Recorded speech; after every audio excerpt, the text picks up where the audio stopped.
नमस्कार दोस्तों, आज की हमारी कहानी है असली हनीमून। आपको हमारी कहानी पसंद आती है तो वीडियो को लाइक, शेयर एंड चैनल को सब्सक्राइब जरूर कीजिएगा। मैं बेहद गुस्से में उस दिन को कोस रही हूँ जिस दिन मेरा प्रेम एक वकील से हुआ। मैं एमए कर रही थी सोशियोलॉजी में और मोहन वकालत पढ़कर आ चुका था। मैट्रिमोनियल साइड से हमारी शादी हुई। मैं उससे मिली और वह बेहद सुलझा हुआ इंसान लगा तो 15-20 बार कॉफ़ी पर उसके पैसे खर्च कराकर मैंने हाँ कर दी। कई दोस्तों ने पता किया और तारीफों के पुल बांधे। मोहन ने सबको पार्टियों में भी खूब खिलाया पिलाया और सगाई हुई थी। अपने माँ बाप से लेकर उन तमाम रिश्तेदारों पर मुझे बेहद गुस्सा आ रहा था कि मैंने इंजीनियर, डॉक्टर, प्रोफेसर या किसी व्यापारी को नहीं ढूंढा। ले देकर मेरे लिए ये वकील ही मिले जिनके पेशे को गांधी जी जैसे संत भी भला नहीं समझाते थे। वकालत का पेशा भी क्या पेशा, यूँ समझाइए कि यह चोर उचक्कों और बदमाशों की पैरवी की एक कला है जिससे घर तो भर जाता है पर घर वालों के लिए यह मुसीबत ही है। सुबह सुबह कितने ही भले बनने का प्रण कर लो फिर भी उठते ही झूठ का सामना करना पड़ता है अथवा बोलना पड़ता है। झूठ ही खाना, झूठ ही पहनना ओढ़ना। सच मानिए, वकील की पूरी दिनचर्या ही झूठ होती है। उस जमाने की बात जाने दीजिए जब वकीलों की जमात ने इस देश को आज़ाद कराने में बहुत महत्वपूर्ण भूमिका अदा की थी। उस समय नैतिकता मरी नहीं थी। आज तो गली गली एडवोकेट का बोर्ड टांगने वाले इस पेशे के लोगों को बार यानी कचहरी में वकीलों के उठने बैठने के लिए विशेष रूप से बने कक्ष में बैठे बैठे मक्खियाँ मारते अथवा ताश के खेल में समय गुजारते देखा जा सकता है। आज समस्या आ खड़ी है कि इनका धंधा कैसे चले। कुछ गिने चुने बड़े बड़े वकीलों की बात जाने दीजिए जिनकी दुकानदारी जम गई है और जिन्होंने बैंकों में बड़ी बड़ी रकमें जमा कर लेने के साथ कोठियाँ भी खड़ी कर ली हैं। पर क्या आप जानते हैं कि अधिकतर वकीलों को किन मुसीबतों का सामना करना पड़ता है? न्यायालय में धर्म की दुहाई देते हुए गीता, कुरान शरीफ या गंगाजल की कसमें खाई जाती हैं। पर हाय, चोरी छिपे मुकदमे के फैसले से लेकर समझौता कराने तक जो बंदरवाट वकील के मुंशी से लेकर ऊपर तक मची है, वह क्या इस पेशे पर लानत भेजने को काफ़ी नहीं है? मुझे इस बात का मलाल है कि इस गलत धंधे में मोहन मेरी शादी होने से पहले ही फंस गए, अन्यथा मैं उन्हें अदालत की ओर मुँह करके सोने भी न देती। मेरी नौकरी भी लग गई थी पर बहुत अच्छी नहीं, एक प्राइवेट स्कूल में पढ़ाने की थी। सच्चाई यह है कि मोहन अपने स्वनामधन्य चाचा जी की प्रेरणा से हायर सेकेंडरी के बाद एकदम कानून के क्षेत्र में कूद पड़े थे। वैसे उन्हें अपने पिता की संपत्ति तो घर बैठे स्वाहा करनी ही थी, किंतु खुद को निठल्ले न कहलाने के लिए वकालत की डिग्री प्राप्त कर ली थी। शायद शादी जल्दी करने का चक्कर भी इसके पीछे रहा हो। ससुर जाने माने एसपी रह चुके थे। अपने इकलौते पुत्र के लिए काफ़ी संपत्ति तो इकट्ठी कर ही ली थी। लगे हाथ मोहन के एक सीनियर की फाइलें ढोते हुए उसके हाथ पीले करने की धुन में वे मेरे प्रोफेसर पिता से मेरा हाथ मांग बैठे थे। फौजी जवान की तरह सुंदर, स्वस्थ, पढ़ा लिखा, नवयुवक और प्रतिष्ठित पर्सनैलिटी देखते ही मेरी बुआ की लार ऐसी टपकी कि उन्होंने पिताजी पर जादू सा कर दिया और मैं मोहन के पल्ले बांध दी गई। मेरे अपने पिताजी के घर बड़े कानून कायदे थे। हालांकि उन्होंने मुझे एमए करा दिया था, पर मैं अपनी अम्मा के तेवरों के आगे कभी भी अपनी जबान न खोल सकी थी। सोशियोलॉजी करते हुए भी मैं दब्बू की दब्बू रही थी। मुझे मोहन से मिलने को कहा गया। भाई रेस्तरां में छोड़ गया। वैसे वकीलों की नैतिकता में मुझे जरा भी विश्वास नहीं है। आजकल इस धंधे वाले गली गली में मारे मारे फिर रहे हैं। यह जमाना वैसे भी स्पर्धा का है। फिर वकालत जैसे पेशे में तो वकील को दिन रात यही ख्याल करना पड़ता है कि मुवक्किल टूटकर दूसरे वकील के पास न चला जाए या प्रतिपक्षी का वकील अपने पक्ष में फैसला न करा ले। ऐसे में वह घर का ख्याल कब रखेगा? फिर आमदनी का भी कोई ठिकाना नहीं। यदि किसी दिन वकील साहब मेरे गले में सोने का हार पहना भी देंगे तो क्या हमेशा यही डर लगा रहेगा कि ना जाने कब फाकों के दिनों में मांग बैठे?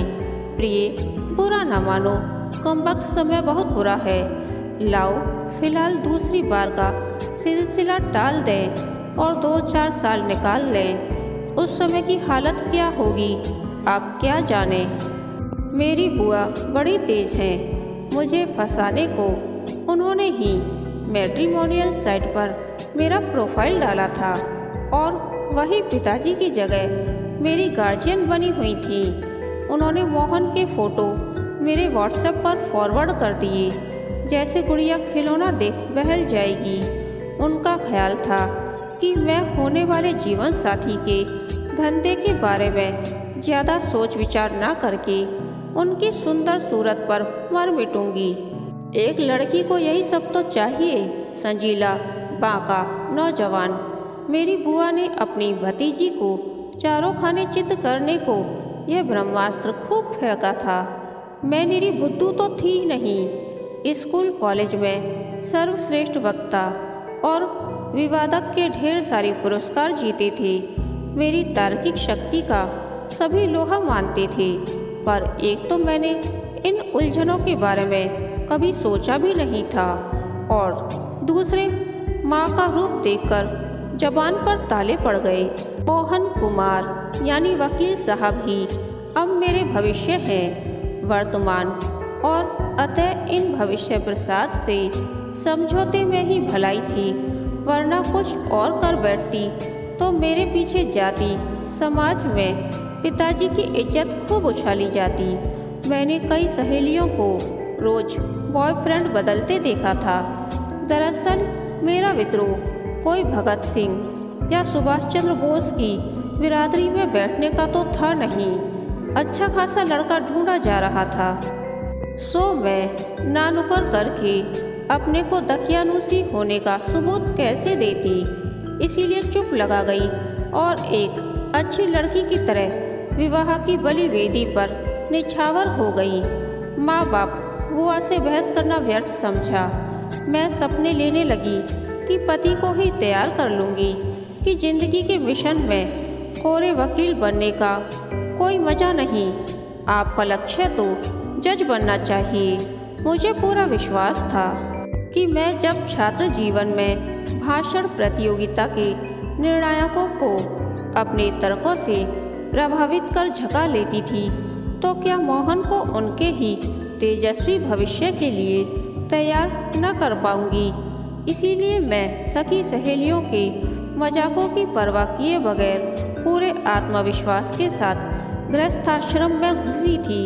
सचमुच मोहन ने मुझे मोह भी लिया था। उनकी लुभावनी सूरत व रस भरी मीठी बातों में वे सब गुण मिले जो एक अच्छे पति में होने चाहिए। मगर विवाह के बाद कन्या होने तक घर गृहस्थी के सारे भाव मालूम हो गए। संयुक्त परिवार होने के कारण ससुर जी के बूते पर ही घर की गाड़ी चल रही है। मोहन की वकालत तो बस समय काटने का एक जरिया मात्र है। ससुर जी के बनवाई आलीशान ड्राइंग रूम के आधे हिस्से में मोहन का दफ्तर है, जिसमें उनकी एक क्लर्क आया, टाइप करने वाली क्लर्क महिला और कानून की पुस्तकों की अलमारियों ने डेरा जमा रखा है। क्लाइंट्स के लिए कुर्सियां लगी हैं और एक कोने में छोटा सा बोर्ड लगा है, यहाँ मोबाइल साइलेंट पर रखें, बीड़ी पीना मना है। इनके घर की बहू और मोहन की पत्नी बनने के बाद इनकी अदालत की प्रैक्टिस का जायजा प्रथम बार कुछ ऐसे ही तो लिया था। हाँ, रत्ना तो जिस समय अमन सिंह तुम्हारे खेत पर आया, तब तुम क्या कर रही थी? मुवक्किला चुप थी। मैंने थोड़ा सा पर्दा उठाकर उस स्त्री को देखा जिसको बलात्कार के मुकदमे में मेरे पति अदालत में दिया जाने वाला बयान सिखला रहे थे। हाँ बोलो, क्या कहोगी? साहब, उस समय मैं खेत पर नहीं थी। नहीं रत्ना, यह बयान नहीं चलेगा। मुकदमा हारना है क्या? पुलिस में लिखे बयान को भूल जाओ। तुम्हें तो यह कहना है कि उस समय मैं खेत पर ही थी और तभी अमन सिंह। ठीक है साहब। रात को मैंने मोहन पति से पूछा, क्यों तुम्हारा यह सुबह वाला बलात्कार का मुकदमा सच्चा है या झूठा? किसी को फंसा तो नहीं रहे हो? ये चौंक कर बोले, लगता है तुम्हारी इस मुकदमे में काफ़ी रुचि पैदा हो गई है। नहीं नहीं, भला मैं इसमें क्यों रुचि लेने लगी? मैं तो यूँ ही जिज्ञासा शांत कर रही हूँ। ये सुनकर यह हंसने लगे। फिर कुछ देर बाद बोले, मुकदमा तो एकदम सच्चा है, पर इन लोगों ने आरंभ में पुलिस में रिपोर्ट दर्ज कराते समय अपने बयान बिगाड़ दिए हैं। उन्हें सुधारना तो पड़ेगा ही। जब इतनी बड़ी गलती हुई है तो तुम कैसे मुकदमा जीतोगे? अरे तुम तो वकील और न्यायाधीश की भी बाप हो गई।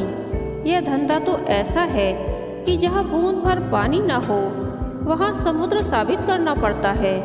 उस समय मेरी सलाह को इन्होंने हवा में उड़ा दिया था। एक बार मैंने पूछा था, जिंदगी भर ससुर जी के बूते पर जीने का इरादा है। भला इसमें हमारी कौन सी शान है? धोती लाना हो तो बाबूजी रुपए देंगे, पिक्चर जाना हो तो बाबूजी की इजाज़त लो। मैं तो आपकी तनख्वाह में जीना चाहती हूँ। लो, तुम तो आते ही घर फोड़ने की बात करने लगी। इन्होंने बात का पैतरा बदलते हुए कहा, छी छी, कितना गलत सोचते हैं आप। मैं रुआसे स्वर में अपना अगला सुझाव भी कह गई। अच्छा जाने दो, पर क्या आप किन्हीं विशिष्ट मामलों के नामी वकील बनकर नहीं कमा सकते? बताइए, आप किन मामलों के विशेषज्ञ बनना पसंद करेंगे? इन्होंने क्रोधित होते मेरे प्रस्ताव की धज्जियाँ उड़ा दी। बाप रे, वकील मुझे नहीं तुम्हें होना चाहिए था। देखो, बाकायदा डिग्री मैंने ली है, तुमने नहीं। फालतू बहस मत करो। और हाँ, आगे भी ऐसी उल जलूल बातों से दिमाग मत खराब करना। ये सब सुनकर मुझे चोट तो लगी और मोहन ने मुझे किसी मुवक्किल को डांटने वाले अंदाज में फटकार कर मेरा जो अपमान किया उसे मैं काफ़ी दिन तक नहीं भुला सकी। मैंने उसी दिन कान पकड़कर प्रण कर लिया था कि अब चाहे जो हो इनसे कभी जवान नहीं लड़ाऊंगी। पर हाँ, मेरी जो औलाद होगी उसे वकील कभी नहीं बनाऊंगी। 2 महीनों वर्षों में इन आँखों ने बहुत देखा है। नकली व्यस्तता का भाव जताकर इनका मुझसे कन्नी काटना, वकालत न चलने पर भी झूठा रौब और वकील होने की शेखी भगाड़ना। मैं तो पते की बात कहती हूँ कि यदि बाबूजी न होते तो क्या होगा? ससुर जी के दम पर ही यह गुलछड़े उड़ा रहे हैं। इनकी चेहरे की चमक का राज दरअसल इनके पिता ही हैं। कुछ दिन बाद मैंने देखा कि रत्ना फिर आने लगी है। मुझे लगा कि उस केस की तारीखें पड़ती होंगी, इसीलिए आ रही है। ये रत्ना कितनी फीस देने वाली है? मैंने एक दिन उत्सुकता से पूछा। यही कोई 50,000, 20,000 पेशगी दे गई है। तुम क्यों पूछ रही हो? यूँ ही उसके लटकों झटकों से लग रहा था कि वह खेली खाई है और उसका रेप शायद नहीं हुआ होगा। मैं बोली।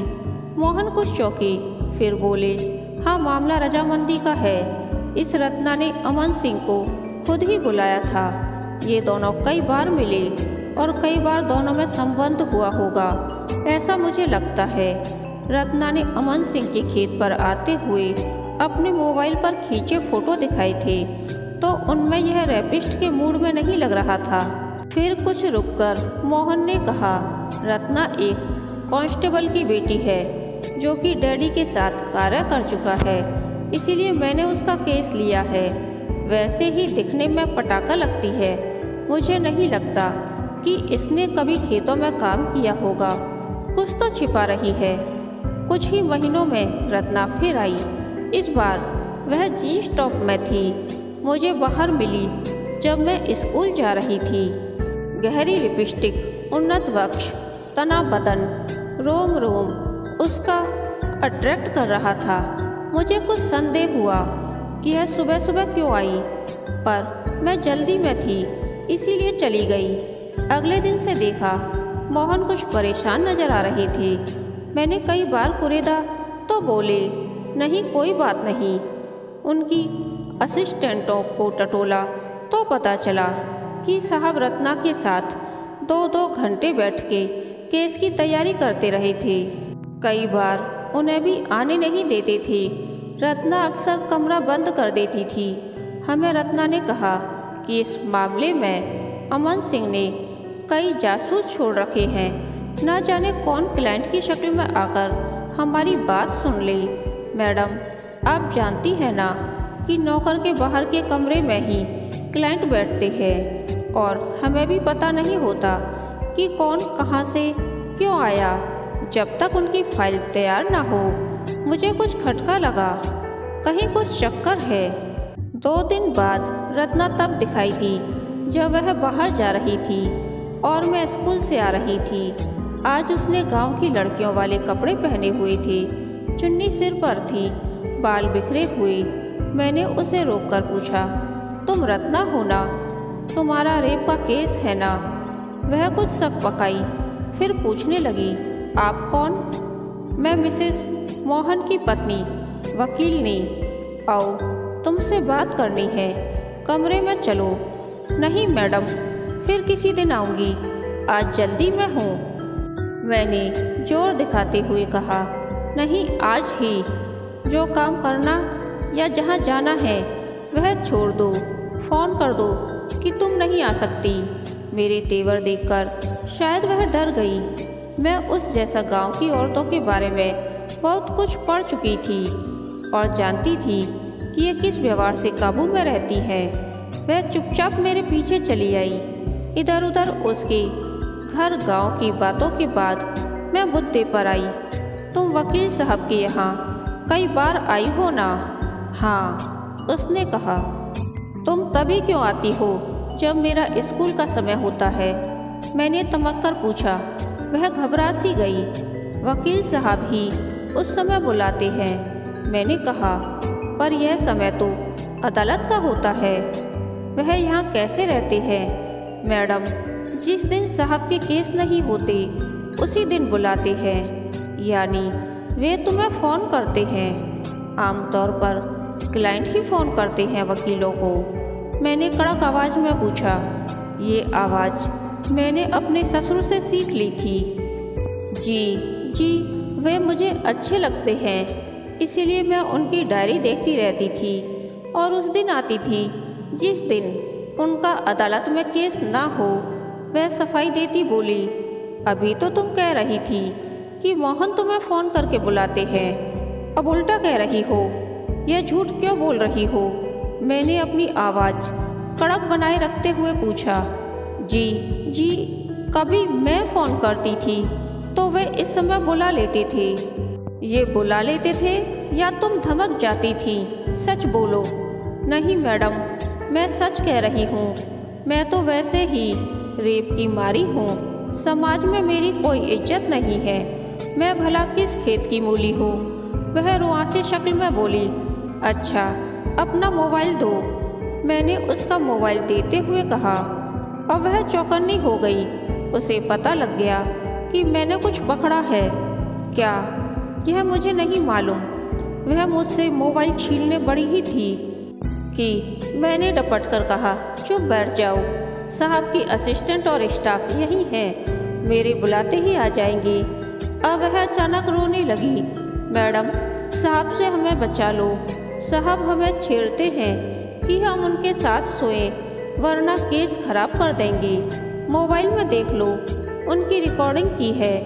अब मुझे समझ आ गया कि मोहन इन दिनों क्यों परेशान दिखते हैं। यह औरत बहुत चालू है। इसने अमन सिंह को फंसा दिया और अब मोहन से मुफ्त में काम कराना चाहती है। उन्हें ब्लैकमेल कर रही है। मैंने रत्ना के फ़ोन को देखा, उस पर पासवर्ड नहीं था। मैंने देखा कि लास्ट कॉल वकील जानू के नाम से दर्ज थी। मैंने बटन दबा दिया और स्पीकर चालू कर दिया। रत्ना, यह क्या मखौल कर रही हो? जानती हो तुम मुझे ब्लैकमेल कर रही हो। वकील से उलझना ठीक नहीं। मैंने तुम्हें ढील दी बेचारी समझकर। अब तुम मुझ पर ऑडियो के नाम पर तोहमत लगा रही हो। मेरी पत्नी मीरा को पता चल गया तो बहुत बुरा होगा। मोहन सोच रहे थे कि रत्ना ने बाहर जाकर उसे फ़ोन करा है। मैंने जोर से कहा, मोहन, मैं मीरा, तुरंत बेडरूम में आओ। आशा और महिमा को भी ले आओ। तुम्हारे पास रत्ना का फ़ोन कैसे? मोहन चकरा गए। फिर 1 मिनट में तीनों बेडरूम में थे। मैं जानती थी कि अब मुझे रत्ना को एक क्षण भी सफाई नहीं देने देनी है। मैंने डपट कर कहा, रत्ना, खैरियत इसी में है कि तुम सब कुछ उगल दो, वरना तुम्हारी लाश भी घर से बाहर नहीं जाएगी। जानती हो ना, मोहन के डैड एसपी रह चुके हैं। उनके हाथ बहुत लंबे हैं। तुम मेरी आड़ में मोहन के भोलेपन का फ़ायदा उठा रही थी। मैं ही उससे कहती थी कि हमारे देश में रेप विक्टिम को कोई हेल्प नहीं करता, उन्हें समाज भी सपोर्ट नहीं करता, फैमिली भी नहीं। कानून तो करे, न्याय उनके साथ। तुम झूठे मुकदमे दायर करने में मोहन को पार्टनर बनाना चाहती थी या नहीं? आखिरी बात मेरी अपनी थी। बिना किसी आधार के पर लगा कि यह तीर सही जगह पर लगा। रत्ना गिरकर रोने लगी। हाँ मैडम, मेरा ही दोष है। मैं ही वकील साहब को इस्तेमाल करने की कोशिश कर रही थी। मैं तो वीडियो बना रही थी जब इन्होंने रोक लिया और मुझे कमरे से भगा दिया। जब आपने मुझे देखा था, मुझे माफ़ कर दो। मोहन मुंह खोले सारा तमाशा देख रहे थे। रत्ना और बहुत कुछ बक रही थी। आशा और महिमा ने भी कई बातें बताई। मैंने उसका सारा बयान उसी के मोबाइल पर रिकॉर्ड कर लिया और अपनी 2 सहेलियों को भेज दिया, जिनसे अक्सर फील्ड इंटरव्यू शेयर किया करती थी। रत्ना समझ गई थी, दहाड़े मार मार कर रो रही थी। मोहन, तुम इसकी फाइल वापस करो। यह लड़की किसी सिंपैथी की हकदार नहीं है। अब पासा पलट चुका था। मोहन के चेहरे पर रौनक वापस आने लगी थी। अगली रात जब रत्ना का किस्सा निबट गया तो मोहन बोले, मीरा, तुम स्कूल छोड़ दो। मुझे भरोसा है कि अब डैड की इनकम पर नहीं, हम दोनों अपनी इनकम पर जी सकते हैं। मैं अचंभे में मोहन का मुंह देखने लगी। हाँ, हमारा बोर्ड होगा, Mohan and Meera company. Mohan LLB, advocate, and Meera sociologist, advertiser specialist in woman. हमारा मुकाबला कोई नहीं कर पाएगा। तुम सीनियर एडवाइज़र, मैं जूनियर वकील। मैं कुछ कहती इससे पहले मोहन बोले, I am sorry for behaving nastily earlier. You are a gem. तुम्हारे बगैर अधूरे हैं हम 2। मैंने कहा, हाँ, हम 2 नहीं 3। और फिर पेट पर हौले से हाथ फेरा। मोहन खुशी से चिल्लाए, आह वाह, क्या अच्छी खबर है। एक और वकील घर में। कभी नहीं, मैं उसे कभी वकील नहीं बनने दूंगी। ना जाने कौन रत्ना या अमन सिंह पल्ले पड़ जाए। वह रात हमारी असली हनीमून की थी। कहानी के अंत तक बने रहने के लिए धन्यवाद। यह कहानी आपको कैसी लगी प्लीज़ कमेंट करके बताइए।